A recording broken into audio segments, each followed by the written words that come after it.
Xayrli kun aziz obunachilar. Navbatdagi partiyadagi Solis brendi ostidagi 50 ot kishilik 5 kabinali traktorlarimiz yetib keldi. Soni ozgina cheklangan, chunki bunga talab ko'p. Boshqa traktorlar ham olib kelishimiz kerak.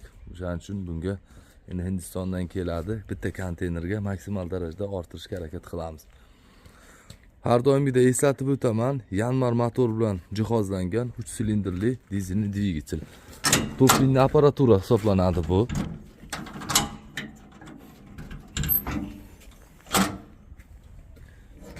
Toplinli apparatura ham bo'sh. Gremmer sidinalar.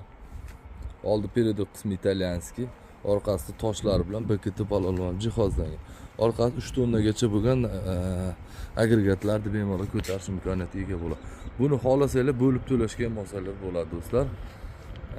Telefon nomerlarim bor, aloqaga chiqsanglar 50%, 40%, 30% bilan 1 yil, 2 yilgacha 5% bo'lib to'lasa ham olishga imkoniyat bor. Shoshilib qolamiz, pastda nomerlar bor.